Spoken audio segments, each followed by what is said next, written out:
লড়াই সংগ্রাম করতে করতে বাংলাদেশের সর্ববৃহত্তম দল জাতীয়তাবাদী দল বিএনপি যখন ক্লান্ত, যখন বিভিন্ন ভাবে মামলার জালে জরাজীর্ণ হয়ে অনেকে বাড়ি ছাড়া এই ঢাকা রাজপথে একেবারে এমন অবস্থা হয়েছিল যেন আমরা আওয়ামী লীগের এই ফ্যাসিবাদের কাছে রাজধানী সহ গোটা বাংলাদেশকে বর্গা দিয়েছিলাম। ঠিক সেই সময় ডক্টর জাফরুল্লাহ চৌধুরী হুইলে বসে এই বীর মুক্তিযোদ্ধা শেখ রফিকুল ইসলাম বাবলুকে ডেকে বলেছিলেন, বাবলু এভাবে থেমে থাকা যায় না, ভারতের আগ্রাসনে যে মনোভাব তাতে হয়তো অল্প দিনের মধ্যেই আমাদের দেশের স্বাধীনতা বিপন্ন হতে চলেছে। তুমি ছোট ছোট দলকে ডাকো, তাদের নিয়ে একটি ঐক্য গড়ে তুলতে হবে এবং এই ফ্যাসিবাদের বিরুদ্ধে নতুন ভাবে আবার মাঠে নামতে হবে। প্রিয় সাথী ও বন্ধুগণ, 2022 সালে শেখ রফিকুল ইসলাম বাবলুর আমন্ত্রণে 7টি রাজনৈতিক দল ওই গণস্বাস্থ্য কেন্দ্রে উপস্থিত হয়েছিল এবং একটি বিভিন্ন দফা রফার মাধ্যমে একটি ঐক্য হয়েছিল, তার নাম হয়েছিল গণতন্ত্র মঞ্চ। প্রিয় সাথী ও বন্ধুগণ, আমাদের ইতিহাস জানতে হবে, ভুলে গেলে চলবে না। গণতন্ত্র মঞ্চ রাজপথে নেমেছিল এই প্রেস ক্লাব থেকে। ডাক্তার জাফরুল্লাহ চৌধুরী হুইল চেয়ারে বসে নেতৃত্ব দিয়ে মাঠে নামিয়েছিলেন আমাদের। আমরা মাঠে নেমে লড়াই সংগ্রাম করেছি। বিএনপি সহ যুগপথের সাথীরা যতগুলো আন্দোলনের ডাক দিয়েছে, আমরা প্রত্যেকটি আন্দোলনে সামনে থেকে নেতৃত্ব দিয়েছি। আমরা 2023 সালের 28শে অক্টোবর বিএনপির যে মহাসমাবেশ, সেখানে আমরা তাদের সহযোগিতা করে এই প্রেস ক্লাবের সমাবেশ করেছি। 29 তারিখে ঢাকা অবরোধের ডাক দিয়েছিলেন বিএনপি, আমরা তাদেরকে সমর্থন জানিয়ে আমি বাবলু ভাইয়ের নেতৃত্বে সেই আমরা গাবতলীতে গিয়েছিলাম। সেখানে গিয়ে বাংলাদেশের অনেক রাজনৈতিক দল আছে, সেই মাঠে কেউ ছিল না। বিএনপির আমানুল্লাহ মায়ের নেতৃত্বে শুনেছিলাম 5000 নেতা কর্মী সেখানে থাকবে। বন্ধুরা, আমরা গুটি কয়েক আসেন, আমরা কিছু নেতৃবৃন্দ, প্রিয় সাথী ও বন্ধুগণ, সেই দিন গাবতলীতে গিয়ে আমরা যখন সমাবেশ শুরু করেছিলাম, সেই দিন বিএনপির নেতৃবৃন্দকে আমরা পাশে পাই নাই। আমরা নির্যাতিত হয়েছি, গ্রেপ্তার হয়েছি, দীর্ঘদিন আমি কারাবরণ করেছি। বন্ধুরা আমার, এইভাবে আমরা রাজপথে ছিলাম। আমরা এই ফ্যাসিবাদ বিরোধী আন্দোলনের অন্যতম শক্তি ছিলাম। আমি আজকে আমার শ্রদ্ধেয় বড় ভাই বরকতুল্লাহ বড় ভাইকে পেয়েছি। উনি কিন্তু গণতন্ত্র মঞ্চের সাথে বিএনপির যে লিয়াজো কমিটি ছিল, সেই কমিটির তিনি একজন অন্যতম নেতা ছিলেন, আমাদের সাথে লিয়াজো করতেন, উনি প্রত্যেকটি বিষয় জানেন। আমি ওনাকে বলতে চাই, ভাসানী জনশক্তি পার্টি রাজপথে লড়াই সংগ্রাম করেছে। আমরা 2024 সালের 19শে জুলাই সমাবেশ এবং বিক্ষোভ করতে গিয়ে, নেতৃত্ব দিতে গিয়ে আমার নেতা শেখ রফিকুল ইসলাম বাবলু সেদিন গুলিবিদ্ধ হয়েছিলেন। আমাদের গণতন্ত্র মঞ্চের শীর্ষ নেতা সাইফুল হক, জোনায়েদ সাকি সহ অনেকে আমরা সেদিন আহত হয়েছিলাম।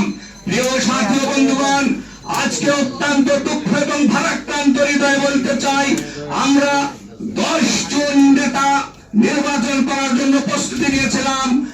বিএনপির আমন্ত্রণে আমরা তালিকাও জমা দিয়েছিলাম, কিন্তু আমাদেরকে কোনো আসন দেওয়া হয় নাই। আমাদের প্রিয় নেতা, বর্তমান বাংলাদেশের প্রধানমন্ত্রী তারেক রহমান আমাদেরকে ডেকেছিলেন। আমি কথা বলছি আমাদের প্রিয় বড় ভাই বরকতুল্লাহ বুলুক ভাইকে উদ্দেশ্য করে। বড় ভাই, আশা করি এই আমাদের ক্ষোভগুলো আপনাদের শীর্ষ পর্যায়ে পৌঁছে দিবেন। আমাদেরকে ডেকে জনাব তারেক রহমান বলেছিলেন, আগামী দিনে জাতীয় সরকার হবে, সেই সরকারে অবশ্যই আপনারা থাকবেন। আজকে সরকার গঠনের 5 মাস হয়ে গেল, এখন পর্যন্ত ভাসানী জনশক্তি পার্টিকে মূল্যায়ন করা হয় নাই। যেহেতু লিয়াজো কমিটিতে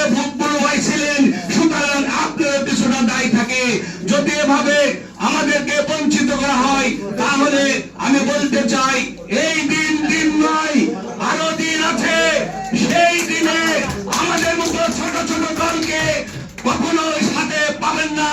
এমন এক সময় আসবে আপনারা সঙ্গী হয়ে যাবেন।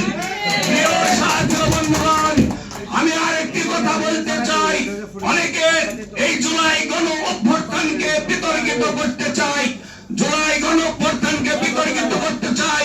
এক শ্রেণীর বুদ্ধিজীবীর আবির্ভাব হয়েছে, তারা জুলাই গণ অভ্যুত্থানকে ইচ্ছে করে টেনে ৭১-এর সাথে মিলিয়ে দেয়। আমি স্পষ্ট ভাবে বলতে চাই, আমাদের নেতা শেখ রফিকুল ইসলাম বাবলু ৭১-এর মুক্তিযোদ্ধা, জুলাই যোদ্ধা। সুতরাং ৭১-এর সাথে এই জুলাই গণ অভ্যুত্থানের কোন বিভেদ নাই, পার্থক্য নাই। সেটি ছিল এদেশের জাতির মুক্তির সংগ্রাম, আর জুলাই হয়েছে এদেশের মানুষের ফ্যাসিবাদ থেকে মুক্তির সংগ্রাম। প্রিয় সাথী ও বন্ধুগণ, তাই আমি বলতে চাই, যারা জুলাইকে ৭১-এর সাথে মিলিয়ে বিতর্কিত করতে চাই, তারা ভারতের দালাল, ফ্যাসিবাদের উত্তরসূরি। তাদেরকে আমরা কঠোর হস্তে দমন করবো ইনশাআল্লাহ। প্রিয় সাথী ও বন্ধুগণ, আরেকটি কথা বলতে চাই। আজকে জুলাই জাতীয় সনদ নিয়ে বিতর্কের জন্ম দেওয়া হচ্ছে। জুলাই জাতীয় সনদ নিয়ে আমি স্পষ্ট ভাবে বলতে চাই, ভাসানী জনশক্তি পার্টির বক্তব্য সেটি হলো, আমরা ৭২-এর সংবিধানকে ছুঁড়ে ফেলে দেওয়ার কথা কোথাও বলি নাই, ওই জুলাই জাতীয় সনদের কোথাও নাই। এটি ৭২-এর সংবিধান, সে তো ৭২-এর প্রেক্ষাপটে তৈরি হয়েছিল। পৃথিবীতে অনেক পরিবর্তন এসেছে, সুতরাং আমরা চেয়েছি এই ৭২ সংবিধান ঠিকই থাকবে।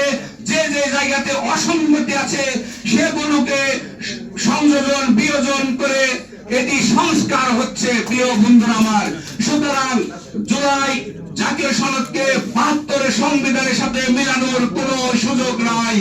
আমি এই ক্ষেত্রে বলতে চাই, যারা জুলাই জাতীয় সনদকে বিতর্কিত করতে চান, যারা ৭১-এর সংবিধানকে ছুঁড়ে ফেলার কথা বলেন, ৭২-এর সংবিধানকে ছুঁড়ে ফেলার কথা বলেন, আমরা ৭২-এর সংবিধানের সাথে জুলাই জাতীয় সনদের কোনো বিভেদ দেখি না, কোনো পার্থক্য দেখি না। বরঞ্চ ৭২-এর সংবিধানের অন্যতম ভাষণ হলো এই ২০২৪-এর জুলাই জাতীয় সনদ। প্রিয় সাথী ও বন্ধুগণ, আমি এখানে আমার বক্তব্য শেষ করতে চাই। আর পরিশেষে একটি কথাই বলতে চাই, যারা জুলাই জাতীয় সনদের বিরোধিতা করে আমরা তাদের সাথে নাই। আমরা জুলাই জাতীয় সনদের বাস্তবায়ন চাই। সেই জাতীয় সংস্কার কমিশনে যে সিদ্ধান্তটি হয়েছে, সাংবাদিকদের উদ্দেশ্যে একটি পয়েন্ট বলতে চাই। যেমন আমরা কি চেয়েছি, হাইকোর্টের ডিসেন্ট্রালাইজেশন চেয়েছি। ভাসানী জনশক্তি পার্টি সহ অনেক দল বলেছে ৮টি বিভাগে হাইকোর্ট স্থানান্তরিত হবে। বিএনপি বলেছে না, ৮টিতেও এই বোর্ড হওয়ার দরকার নাই, পুরাতন ৪টি বিভাগে হবে। সুতরাং বিএনপি যেভাবে চেয়েছে সেভাবেই হোক, সংস্কারটা শুরু হোক। সেই আহ্বান জানিয়ে যারা এর বিরোধিতা করবে, আমি মনে করি তারা ভারতের দালাল, তাদেরকে রুখে দিতে হবে। সেই আহ্বান জানিয়ে আমি আমার বক্তব্য শেষ করছি। আসসালামু আলাইকুম ওয়া রাহমাতুল্লাহ।